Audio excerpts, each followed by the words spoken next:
Hello guys, ഇന്ന് നമുക്കൊരു programme ഉണ്ട്. അതിന് ഞാൻ എൻ്റെ ഫ്രണ്ടിനെ ഉടുപ്പിച്ചതാണിത്. ഞാൻ ഡ്രേപ്പ് ചെയ്ത് കൊടുത്തതാണ്. എങ്ങനെയുണ്ടെന്ന് കമൻറ്റ് ചെയ്യണം കേട്ടോ. ഫസ്റ്റ് ടൈമാണ് ഞാൻ ഇങ്ങനൊരു മോഡൽ ഡ്രേപ്പ് ചെയ്ത് ട്രൈ ചെയ്യുന്നത്. പക്ഷേ സക്സസ്ഫുള്ളി നല്ലതുപോലെ വന്നിട്ടുണ്ടായിരുന്നു. അത് നമ്മൾ ലഞ്ച് കഴിക്കാൻ വേണ്ടിയിട്ട് പോയിട്ട് നമുക്കിന്ന് കഴിക്കാൻ വേണ്ടിയിട്ട് ചിക്കൻ ബിരിയാണി ഉണ്ടായിരുന്നു. സാലഡ് മാത്രമേ എടുത്തിട്ടുള്ളൂ, വേറെ സൈഡ് ഡിഷ് ഒന്നും എടുത്തിട്ടുണ്ടായിരുന്നില്ല. ബിക്കോസ് ബിരിയാണി അടിപൊളിയായിരുന്നു. പിന്നെ നമുക്ക് കഴിക്കാൻ വേണ്ടി ഇതും കൂടെ ഉണ്ടായിരുന്നു. അത് നമ്മളെ നേരത്തെ ഓഡിറ്റോറിയത്തിലേക്ക് പോയിട്ടുണ്ടായിരുന്നു. ബിക്കോസ് ഇവർ നമ്മളോട് നേരത്തെ പറയും, ഡയറക്ടർ വന്നു, HOD വന്നു, പ്രോഗ്രാം തുടങ്ങാറായി, നിങ്ങൾ എല്ലാവരും വരണമെന്ന്. കാരണം ഇതിനു മുമ്പ് ഞങ്ങൾ ഓണം സെലിബ്രേഷൻ വെക്കാൻ നേരത്ത് 10 മണിക്കാണ് ടൈം പറഞ്ഞിരുന്നെങ്കിലും ഞങ്ങൾ ഗേൾസ് അല്ലേ ഗൈസ്. സോ റെഡിയായി ഇറങ്ങിയപ്പോഴത്തേക്കും മണി 12 അത്രേ ഉള്ളായിരുന്നു. അന്നത്തെ പ്രോഗ്രാമോട് കൂടി ഞങ്ങളോട് ഒഫീഷ്യലി അവർ പ്രഖ്യാപിച്ചിരുന്നു കറക്റ്റ് ടൈമിൽ ഇവിടെ എത്തണമെന്ന്. സോ ഞങ്ങൾ ആ വാക്ക് പാലിച്ചു, എല്ലാം എത്തിയിട്ടുണ്ടായിരുന്നു ഗൈസ്. അത് കഴിഞ്ഞതിന് ശേഷം നമുക്ക് ചെറിയൊരു വീഡിയോ പ്രസൻറ്റേഷൻ ഉണ്ടായിരുന്നു. നമ്മുടെ നെയിം റിവീലിംഗ് ആയിരുന്നു. നെയിം നമുക്ക് വന്നിട്ട് മെലിയോറ എന്നാണ്.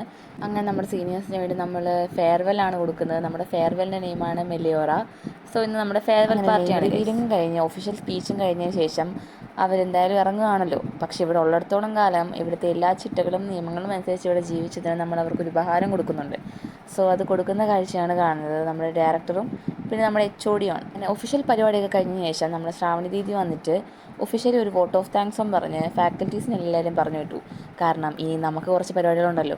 അങ്ങനെ ഇരിക്കുമ്പോൾ നമുക്ക് റിഫ്രഷ്മെൻറ്റിന് വേണ്ടിയിട്ട് കുറച്ച് സംഭവം കൊണ്ട് തന്നിട്ടുണ്ടായിരുന്നു. ഒരു ബോക്സിൽ ചെറിയൊരു പ്ലം കേക്ക് ഉണ്ടായിരുന്നു, മാസയുടെ ഒരു ജ്യൂസ് ഉണ്ടായിരുന്നു, സമൂസ ഉണ്ടായിരുന്നു, പിന്നെ കാജു ബർഫി ഉണ്ടായിരുന്നു. നമ്മൾ പ്രോഗ്രാമൊക്കെ കണ്ട് അവിടെ എങ്ങനെ ഇരുന്നു. അങ്ങനെ ഫസ്റ്റ് തന്നെ നമ്മുടെ ക്ലാസ്സിൽ 2 കുട്ടികളുടെ ഡാൻസ് ഉണ്ടായിരുന്നു. അവർ രണ്ടുപേരുടെ ഡിയോ ഡാൻസൊക്കെ കളിച്ചിട്ട് സെറ്റായിട്ട് കളിച്ചിട്ടുണ്ടായിരുന്നു. നല്ല ഭംഗിയുണ്ടായിരുന്നു കളിക്കുന്നതൊക്കെ കാണാൻ വേണ്ടിയിട്ട്. അതൊക്കെ കഴിഞ്ഞ് പിന്നെ കുറേ ഡാൻസ് ഉണ്ടായിരുന്നു. എല്ലാവരും നമ്മുടെ എല്ലാ ജൂനിയേഴ്സ് നമ്മുടെ സീനിയേഴ്സിന് വേണ്ടി നല്ല അടിപൊളിയായി ഇഷ്ടം പോലെ പ്രോഗ്രാം ചെയ്തിട്ടുണ്ടായിരുന്നു. എല്ലാവരും നല്ലപോലെ പ്രാക്ടീസൊക്കെ ചെയ്ത്, എന്ന് വെച്ചാൽ നല്ലപോലെ പ്രാക്ടീസ് ഒന്നും പറയാൻ പറ്റില്ല. 0% പ്രാക്ടീസും 100% കോൺഫിഡൻസ് എന്ന് വേണം പറയാൻ വേണ്ടിയിട്ട്. എന്നാലും ഏറെക്കുറെ പറ്റുന്ന ടൈമിൽ എല്ലാവരും നല്ലപോലെ പ്രാക്ടീസ് ചെയ്തിട്ടുണ്ടായിരുന്നു. അത് കഴിഞ്ഞിട്ട് നമ്മളെല്ലാവരും സൂപ്പറായിട്ട് പിന്നെ നമ്മൾ രണ്ടുപേരെ വിളിച്ചിട്ട് ഡാൻസ് കളിപ്പിച്ചിട്ടുണ്ടായിരുന്നു. ചുമ്മാ കപ്പിൾ ഡാൻസ് കളിപ്പിക്കുമല്ലോ, ഒരു ഫണ്ണല്ലേ. നമ്മുടെ നയനയും ബെല്ലച്ചേട്ടനും കൂടെ പഞ്ചാബി ഡാൻസ് ആയിട്ടൊരു വരവ് വന്നത്. രണ്ടുപേരും കൂടെ തകർത്തു എന്ന് പറയണമല്ലോ. സൂപ്പറായിട്ട് അവരുടെ കളിച്ചിട്ടുണ്ടായിരുന്നു. ഡാൻസ് അങ്ങോട്ട് കഴിഞ്ഞപ്പോഴത്തേക്ക് നമ്മുടെ ദീദി വന്നിട്ട് നല്ല അടിപൊളി മഹാരാഷ്ട്രൻ സ്റ്റൈലിലൊരു ഡാൻസ് കളിച്ചിട്ടുണ്ടായിരുന്നു. മഹാരാഷ്ട്ര സ്റ്റൈലിലായിരുന്നു ദീദി ഓൾറെഡി സാരി ഉടുത്തിരുന്നത്. അങ്ങോട്ട് കഴിഞ്ഞപ്പോൾ നമ്മുടെ അടുത്തൊരു ദീദി വന്നിട്ട് നമ്മുടെ പത്മാവതി മൂവിയിലൊരു സോങ് ആയിട്ടുള്ള ഘൂമർ ഘൂമർ എന്ന് പറഞ്ഞൊരു പാട്ടുണ്ടല്ലോ ഗൈസ്, ആ പാട്ടിന് ഡാൻസ് കളിക്കാനാണ് നമ്മൾ ഈ ദീദി വന്നത്. നല്ലപോലെ കളിച്ചിട്ടുണ്ടായിരുന്നു. നല്ല ഭംഗിയുണ്ടായിരുന്നു കാണാൻ വേണ്ടിയിട്ട്. ഇത്രയൊക്കെ നമ്മൾ സീനിയേഴ്സിന് വേണ്ടിയിട്ട് നമ്മൾ ടൈം എടുത്ത് എഫേർട്ട് എടുത്ത് പ്രാക്ടീസ് ചെയ്ത് എല്ലാം സെറ്റ് ചെയ്ത് നമ്മളത് കാണിച്ചിട്ട് അവരുടെ സന്തോഷം കാണുമ്പോൾ നമുക്ക് പ്രത്യേക ഒരു ഹാപ്പിനെസ്സാണ്. നമുക്കത്ര അവർക്ക് വേണ്ടി ചെയ്യാൻ പറ്റില്ലോ എന്നുള്ളത്. അതൊക്കെ കഴിഞ്ഞ് തമിഴ് സ്റ്റൈലിൽ തെലുഗു സ്റ്റൈൽ ആഡ് ചെയ്ത് നമ്മുടെ ചേച്ചിമാർ പിന്നെയും കളിച്ചിട്ടുണ്ടായിരുന്നു. അത് കഴിഞ്ഞ് 2-3 കപ്പിൾ ഡാൻസ് നമ്മൾ പിന്നെയും അറേഞ്ച് ചെയ്തിട്ടുണ്ടായിരുന്നു. അതൊക്കെ നല്ല ഫണ്ണായിരുന്നു. എല്ലാവരും ഒരുപാട് എൻജോയ് ചെയ്തിട്ടുണ്ടായിരുന്നു ഓൾറെഡി.